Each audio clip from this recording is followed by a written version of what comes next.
Hello વિદ્યાર્થી મિત્રો, એજ્યુટેકનો ચેનલમાં આપનું સ્વાગત છે। આજે આપણે શીખીશું ધોરણ 5 વિષય ગુજરાતી તારીખ 28/9/2024 રોજ લેવાયેલી એકમ કસોટીની સંપૂર્ણ પ્રશ્ન બેંકનું સોલ્યુશન। વિદ્યાર્થી મિત્રો, તારીખ 28 રોજ લેવાયેલી એકમ કસોટીમાં આપેલ પ્રશ્ન બેંકમાંથી પ્રશ્નો શોધવામાં આવ્યા છે। તમારી એકમ કસોટીના તમામ પ્રશ્નોના જવાબ આપેલ વિડીયોમાં મળી જશે। તો ચાલો શીખીએ ધોરણ 5 ગુજરાતીની એકમ કસોટીની પ્રશ્ન બેંકનું સોલ્યુશન। અહીંયા આજરોજ લેવાયેલી એકમ કસોટીમાં પ્રકરણ નંબર 3 અને 4ના પ્રશ્નોના જવાબનો સમાવેશ કરવામાં આવ્યો છે। પ્રશ્ન નંબર 1, નીચે આપેલા કોઈપણ એક વિભાગ પસંદ કરી માગ્યા મુજબ પ્રશ્નોના જવાબ લખવાના છે। તમારી એકમ કસોટીમાં કોઈપણ એક વિભાગ પૂછાયો હશે। અહીં આપણે દરેક વિભાગના પ્રશ્નોના જવાબ શીખીશું। અહીંયા છે એક કોષ્ટક આપેલું છે, કોષ્ટક વાંચવાનું છે, સમજવાનું છે, તેના આધારે પ્રશ્નોના જવાબ લખવાના છે। 1, ગુજરાતનો સૌથી મોટો પર્વત કયો છે? ગુજરાતનો સૌથી મોટો પર્વત ગિરનાર છે। 2, બનાસકાંઠામાં આવેલા પર્વતની ઊંચાઈ અને પગથિયા કેટલા છે? બનાસકાંઠામાં આવેલા પર્વતની ઊંચાઈ 480 મીટર અને તેને 999 પગથિયા છે। 3, સૌથી નાનો પર્વત કયા જિલ્લામાં આવેલો છે? સૌથી નાનો પર્વત બનાસકાંઠા જિલ્લામાં આવેલો છે। 4, 1000થી વધુ ઊંચાઈ ધરાવતા પર્વતો કયા છે? 1000થી વધુ ઊંચાઈ ધરાવતા પર્વતો ગિરનાર અને ચોટીલાનો પર્વત છે। 5, સૌથી નાના પર્વતની ઊંચાઈ અને પગથિયા કેટલા છે? સૌથી નાના પર્વતની ઊંચાઈ 480 મીટર અને તેને 999 પગથિયા છે। ત્યારબાદ વિભાગ બીજો જોઈએ। અહીંયા છે એક ડ્રોની ટિકિટ આપેલી છે, તે વાંચવાની છે, તેના આધારે પ્રશ્નોના જવાબ લખવાના છે। સવાલ નંબર 1, વર્ષમાં કેટલી વાર ડ્રો થતા હશે? વર્ષમાં 12 વાર ડ્રો થતા હશે। બીજું છે 36 સપ્તાહનો સમયગાળો એટલે કેટલા વર્ષ થાય? 36 સપ્તાહનો સમયગાળો એટલે 3 વર્ષ થાય। 3, બેંકમાં ખાતું ખોલાવવા કયા કયા પુરાવાની જરૂર પડશે? બેંકમાં ખાતું ખોલાવવા 2 ફોટા, આધાર કાર્ડ અને ચૂંટણી કાર્ડ જેવા પુરાવાની જરૂર પડશે। 4, તમારા પૈસા ક્યારે પાછા મળશે? અમારા પૈસા 36 મહિના પછી ડ્રો ન લાગે તો પાછા મળશે। 5, નિઃશુલ્ક અને જગ્યા માટે જાહેરાતમાં કયા શબ્દ વપરાયા છે? નિઃશુલ્ક માટે વિનામૂલ્યે અને જગ્યા માટે સ્થળ શબ્દ વપરાયા છે। ત્યારબાદ વિભાગ ત્રીજામાં એક ટાઈમ ટેબલ આપેલું છે, ટાઈમ ટેબલ વાંચવાનું છે, સમજવાનું છે, તેના આધારે પ્રશ્નોના જવાબ લખવાના છે। સવાલ નંબર 1, આ સમયપત્રક મુજબ ગુજરાતી વિષય કયા કયા વારે ભણવા મળશે? આ સમયપત્રક મુજબ ગુજરાતી વિષય સોમવારથી ગુરુવાર સુધી દરરોજ ભણવા મળશે। 2, તમને કમ્પ્યુટર કયા દિવસે શીખવા મળશે? અમને કમ્પ્યુટર શુક્રવારે શીખવા મળશે।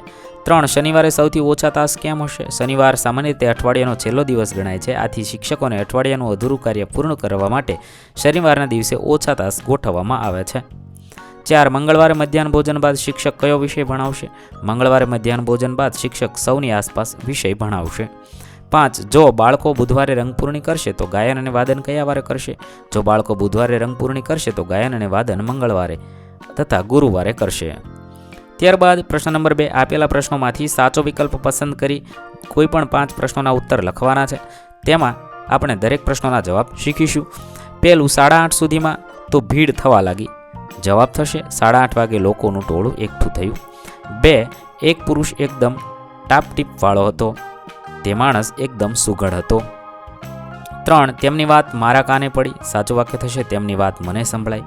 4, મારે આ વાતમાં પડવું જોઈએ। સાચું વાક્ય થશે મારે આ વાતમાં રસ લેવો જોઈએ। ત્યારબાદ 5મું છે, મારી બહેનપણીના પાકીટમાંથી કોઈ કાર્ડ તફડાવી ગયું। જવાબ થશે મારી બહેનપણી પાકીટમાંથી કોઈએ કાર્ડ ચોરી લીધું। 6, નર્સિંગ એપાર્ટમેન્ટમાં આવતા બંબાવાળાને વાર ન લાગે, બંબાવાળા તરત આવી ગયા।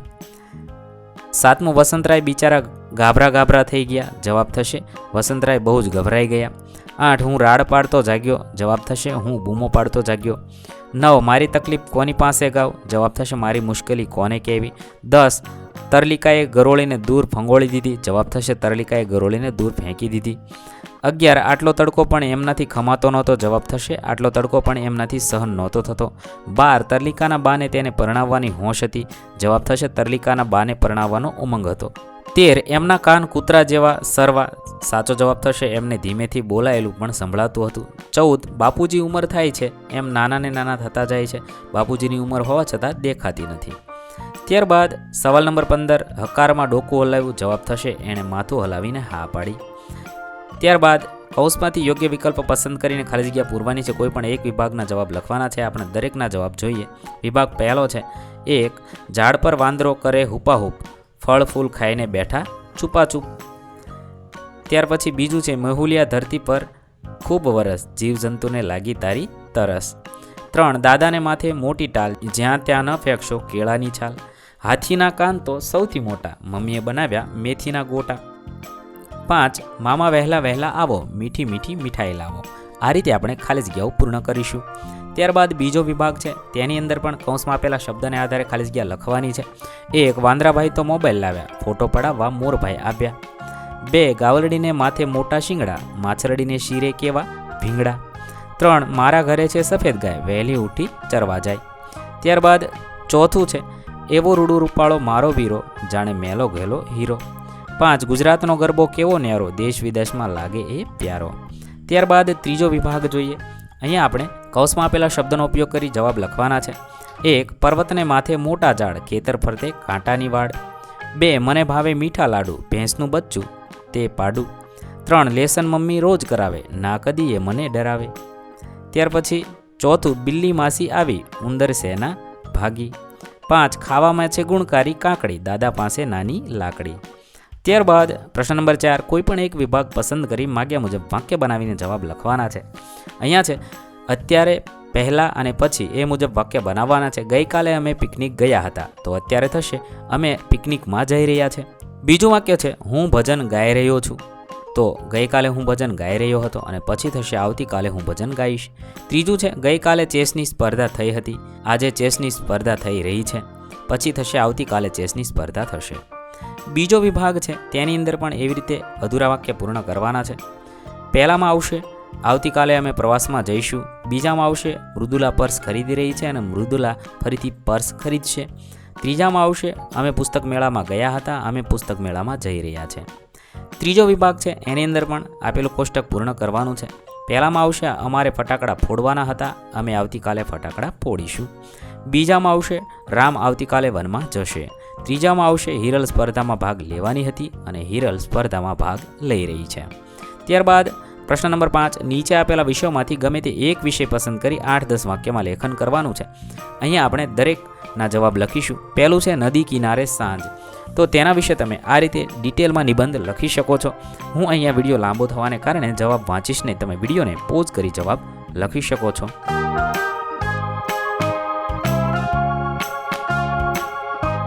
ત્યારબાદ બીજું છે મારો મિત્ર અથવા મારી સખી. અહીંયા હું મારા પ્રિય મિત્ર વિશે લખું છું, તમારે તમારા પ્રિય મિત્ર વિશે ડિટેલમાં નિબંધ લખવાનો છે. અહીંયા જે મેં નિબંધ લખ્યો છે એવો લખવો જરૂરી નથી, તમે તમને મનગમતો નિબંધ લખી શકો છો. લાંબો થવાથી વિડીયો પોઝ કરી તમે જવાબ લખશો. ત્રીજું છે તડકો. તડકો એટલે જિંદગીનો આધાર, તે પ્રકૃતિના અમૂલ્ય દાનમાંનું એક દાન છે. આ રીતે તમે તડકા વિશે લખી શકો છો.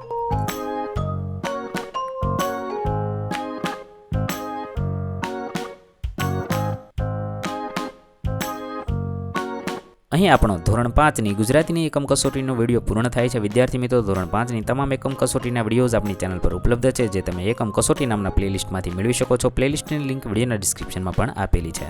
થેન્ક યુ દોસ્તો. એજ્યુકટેકનો ચેનલ તરફથી વિડીયો નિહાળવા બદલ આપનો આભાર. આવા બીજા વિડીયોઝ નિહાળવા માટે અમારી યુટ્યુબ ચેનલ એજ્યુકટેકનો અત્યારે જ સબસ્ક્રાઇબ કરો. આભાર દોસ્તો.